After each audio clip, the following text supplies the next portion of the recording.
yesterday and apparently said to the girl who's about to speak, it looks like a wedding in here. So we're all recommitting ourselves to Premiere and our marriage to Premiere. But this girl coming up, let me tell you, she, you know how you just have those different personalities? Well, this wouldn't have happened had it not been for her, because I'm a sanguine, if you couldn't tell, and structure stresses me out. And so, like we wouldn't eat if Jonathan wasn't in charge, you wouldn't have decorations if it wasn't for Marie. So I met Marie through a girl named Megan who sat beside her, and she was a prior hostess of mine, and she said, I have this, my sister-in-law, who I think really should do Premiere. And I said, oh, great. And so I think I messaged her on Premiere or on Facebook, and she messaged me. And so I explained to her what it was to sign up in Premiere. This is how you make money. This is how much it costs. I would love to chat with you about it on the phone. And then guess what I heard back on Facebook? Nothing! And I said, now my personality is, you don't want to have fun? Fine, forget it. I'm moving on, okay? So I didn't even really follow up with her at all. And then about a year later I got this phone call at 8 in the morning. And if you know anything about me, you know that you don't call me at 8 o'clock in the morning because I'm just barely waking up usually. I'm not a morning person now. So she calls me and I was this weird number and I thought, well, I got to answer it, you know. So I was like, hello? Hello? And she said, hey, this is Marie. You probably don't remember me, but I'm Megan Jolly's sister-in-law. And I said, oh, yes, I do remember you. And I'm thinking, oh my God, how do I know this girl? It's through Facebook. And so I was like, yeah, girl, I remember you.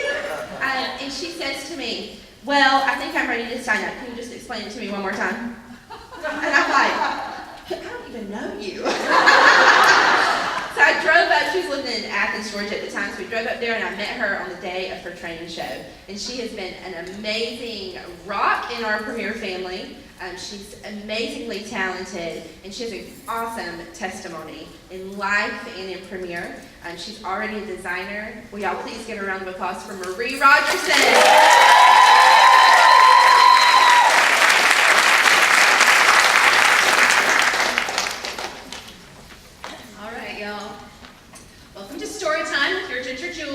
Lacey already stole some of my thunder, so I guess I won't tell that part. But my story is going to be probably a lot different from a lot of your stories, because that's the beauty of Premiere. We all have our own stories we bring into it.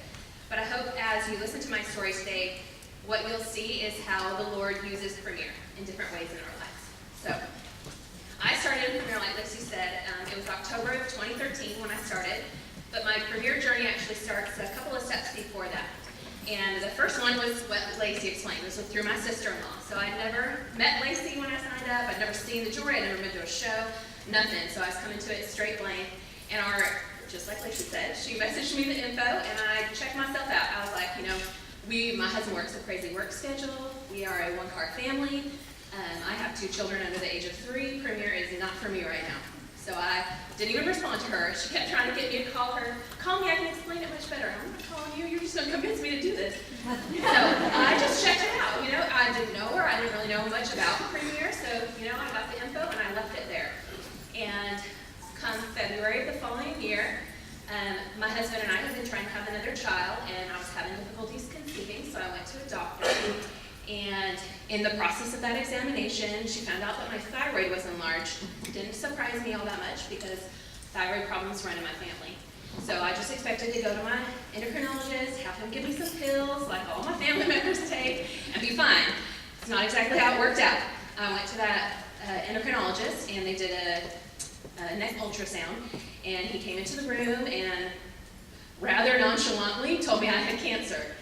And I sat there and cried, and I think I scared him a little because he quickly found a reason to leave the room and leave me in my tears.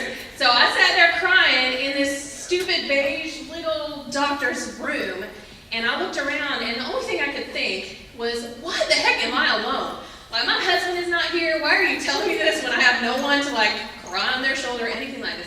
That's the only thing I could think. Why am I alone?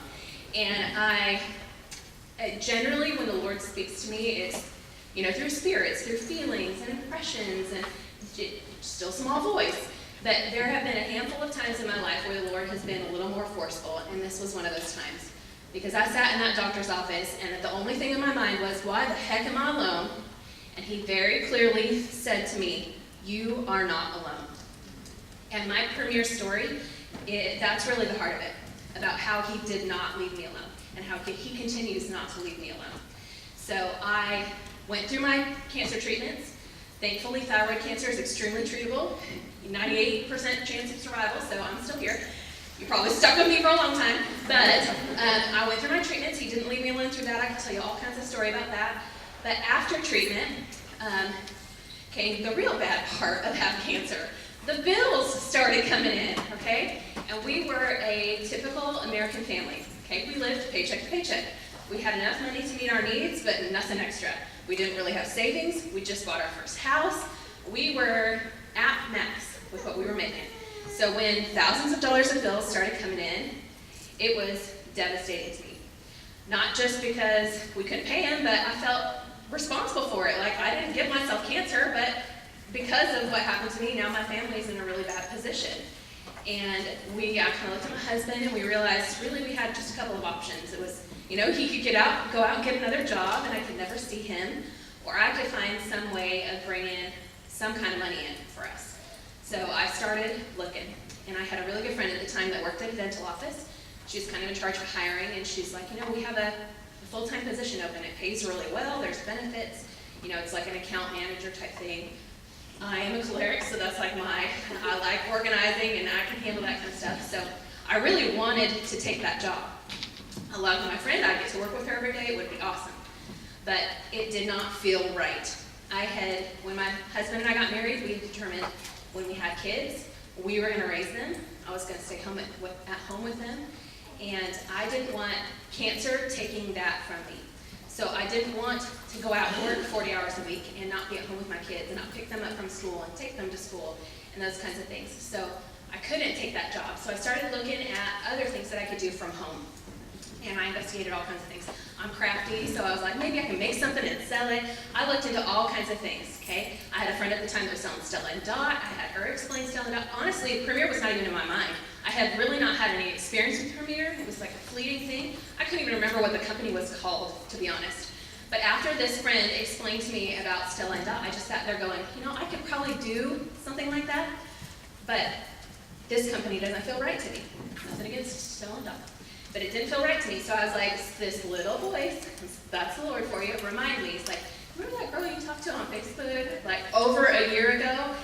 And I was like, okay, if I can find her info on Facebook, because I'm not going to call my sister-in-law and be like, I'm thinking I might do this. If I could find her info on Facebook, then I'll contact her. So I went back, and thankfully Facebook saved everything. So I found that message from like over a year ago, and like Lacey said, I called her, and I started at Premier. Okay, so the Lord didn't leave me alone. He provided someone that was patient. She didn't know she was waiting, but she was patiently waiting for me, okay? And I was able to do that. But it's not just that. Lacey lives six and a half hours away from me.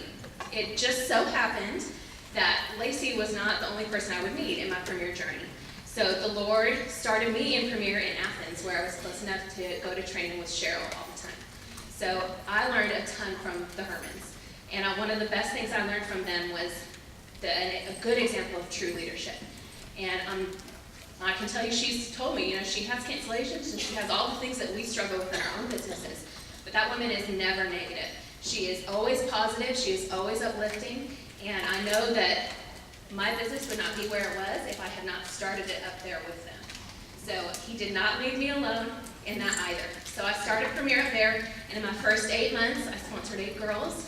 And I did like 40 shows up in Georgia, and then my husband turns to me and he's like, I think we're going to move to Florida. And I said, I don't want to move to Florida. I like Georgia. We bought our first house. For us, this is like a dream home. My kids are settled. North Georgia's beautiful. I love it here. I can spend the rest of my life here. I don't want to move. He goes, well, too bad. We're moving. So we decided to move to Melbourne. It's where we live now.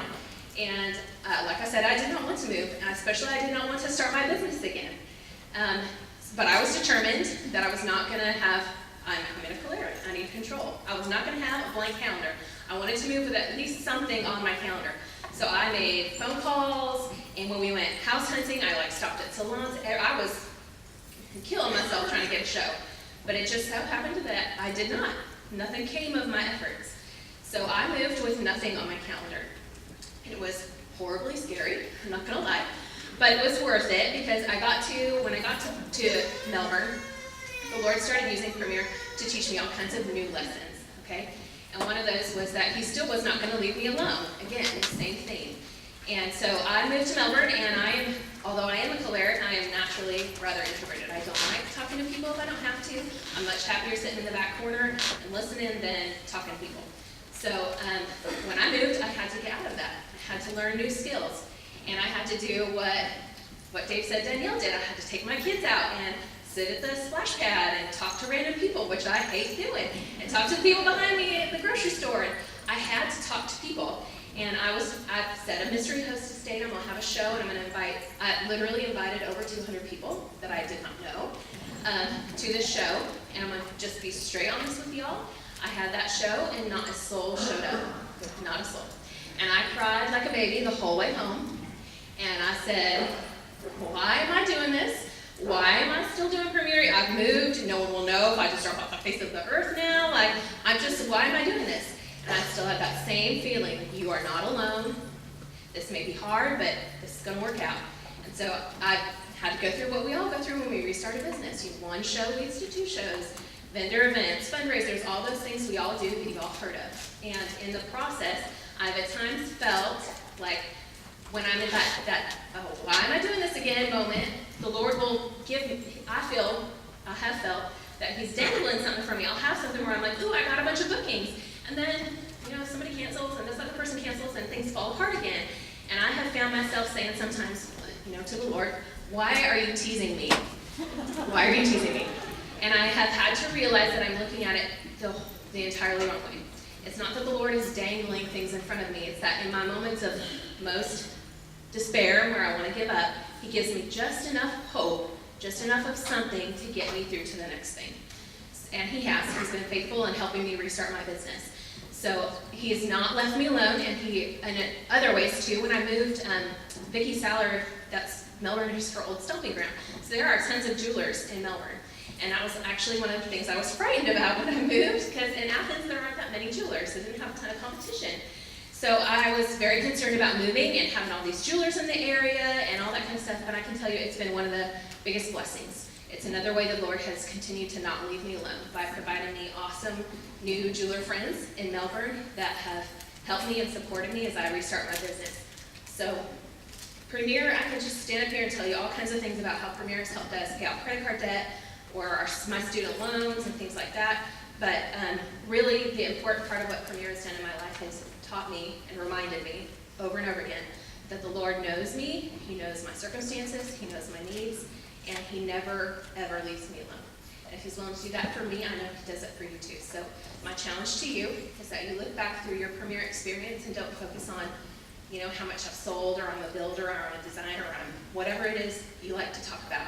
But focus on how it is Premier has allowed you to see the Lord's hand in your life and the lessons that he's taught you through it, because that really has been the best thing about Premier for me.